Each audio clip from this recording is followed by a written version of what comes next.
Right, well, good afternoon, everyone.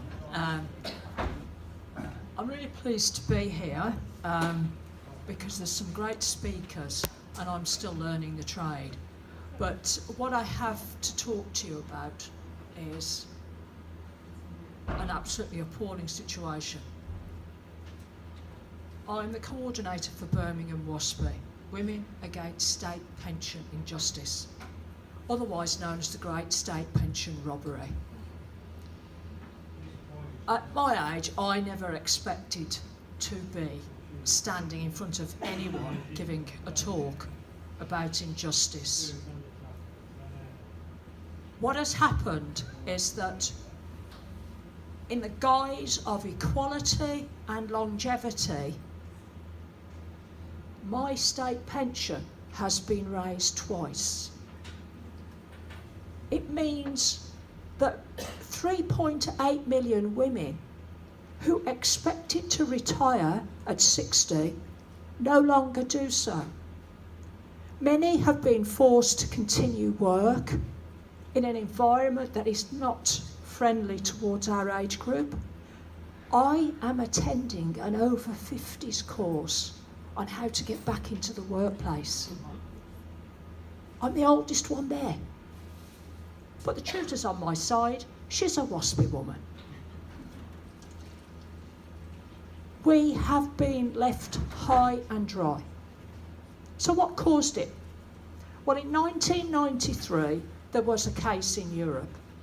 A gentleman complained about women who could get redundancy pay. He couldn't because his state pension age was different. So it was jumped upon. Yes, let's equalise the pension age. Fine, let's just go back a bit. I didn't know anything at all about pensions when I started this.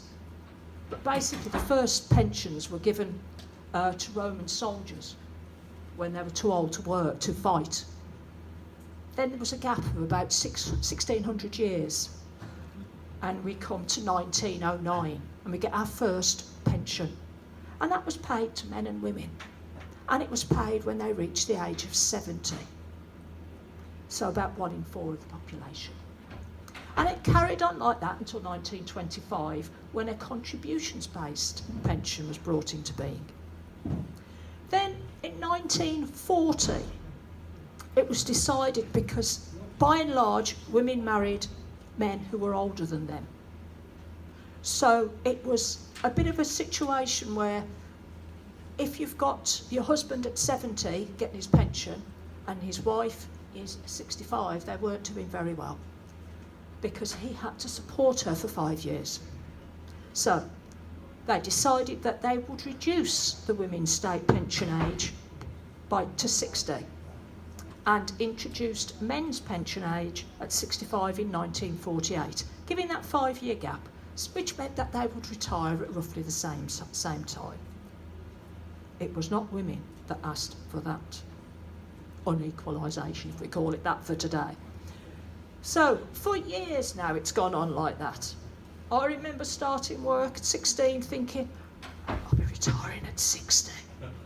And we all thought that's what's going to happen. It was almost written in stone that we would retire at 60. At 58, I found out via the local radio station that there was changes to the state pension age 2 years before I expected to retire. So when I got home from work, onto the computer, you'll retire at 62. I thought, that's not too bad. Oh, I think I'll manage that. And thought no more of it. Till a conversation with my sister, who's a little bit older than me, and she says, you never guess what? I'm retiring at 62. I said, oh, so am I. She says, you better check again. I checked again, and it was 66. Now, the only way I can describe that shock, that feeling, is by running a marathon. Anybody ever run a marathon? Right. You know the effort that you put into that. You get up early in the morning to do your training runs. I only ever reached 23 miles. I didn't get to a marathon, then I was pregnant. But anyway, I used to run every morning, sometimes every night. At one point I was running, when I was training for a marathon, running to and from work. So, right now, you're doing this marathon for a charity. You've trained. The day comes. You're nervous, but yeah, you're going to do it. You're going to do it. Now, the weight of that charity, all those people sponsoring you, is on your back. But you start off, yeah, everything's going, yeah, we're all having fun. Yeah, great. Till you hit that wall. That's when you're roughly 55, 57, but it's 18 miles. Oh, you just take a breath. I've got to carry on. These people are depending on me. So you carry on, and you like, oh, get a bit closer, and you see that finish line, so you get a bit of a breath, and yeah, I'm still going. Or you're like this. And all of a sudden, they move it 6 miles down the road. That's what's happened to us. We didn't know.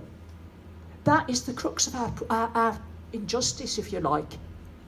In 1993, they decided they'd change the state pension age. In 1995, the Act came into being. Well, that sounds all right. It worked out. It was quite generous, I suppose, that it would be done over a good period of time. It would be brought in nice and quietly. Well, it was exceptionally quiet because nobody knew. They decided, rather than write to us and say, by the way, we're changing the state pension age, that they'd put it in the newspapers and magazines. And I think it was a 3-liner on the Financial Times. And that was on the financial pages of the Financial Times. And it was in the Scottish Herald. I read them every day. I'm sure you do.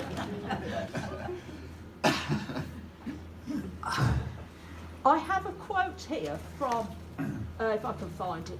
It was a Tory minister. He's no longer a Tory minister. He's retired on his nice pension, I presume, at the age of 65. I can't find it. But basically, what happened was, that went so well. And we had the bankers' problem, didn't we? Although men got into trouble, the bankers got into trouble. So you got George Osborne thinking, what can I do? What can I do now? I know.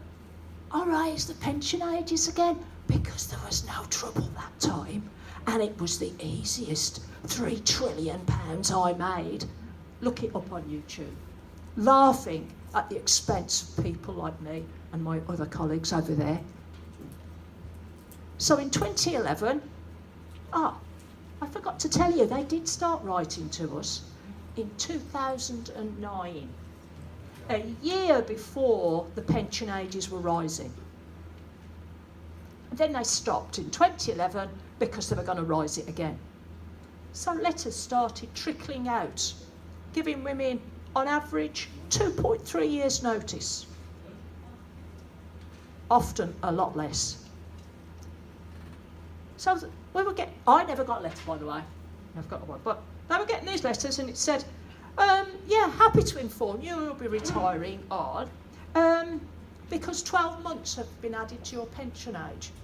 And you've got these women thinking, hang on, 12 months? And they're telling me it's 66. That's when letters started going out to MPs saying, what the hell's going on? They're telling me I'm not getting my pension until 66 and it's a 12-month rise.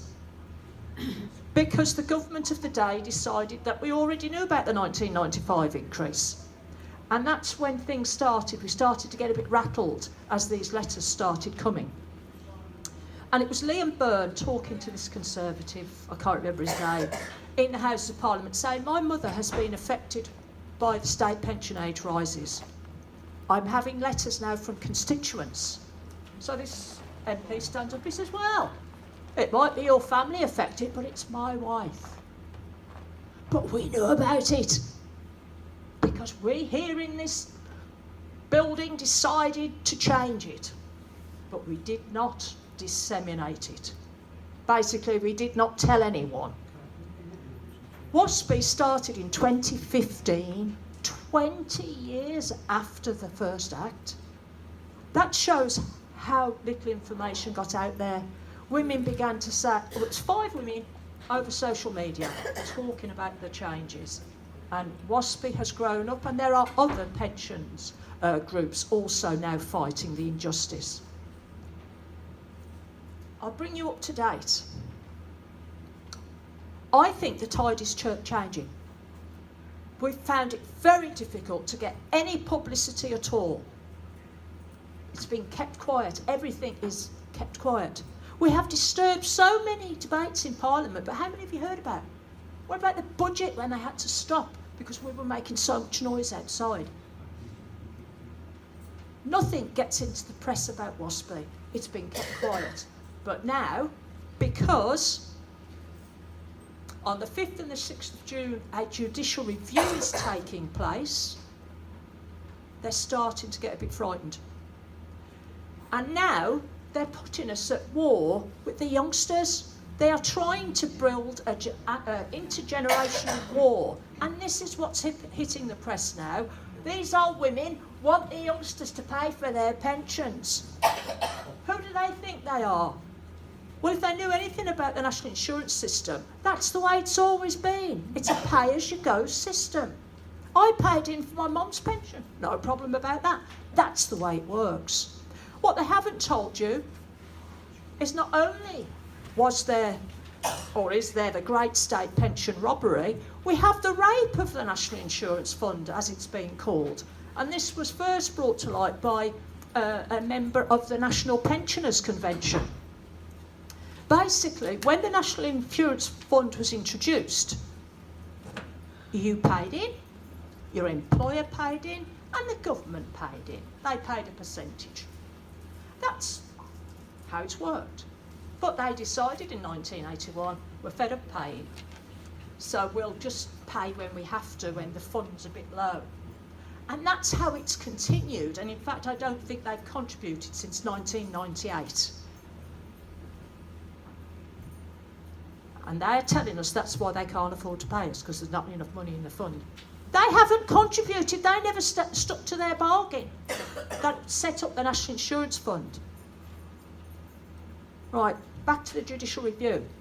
They are running a bit scared because Michael Mansfield, for one, is leading the hearing. He's the QC representing Back to 60, the group that have brought it.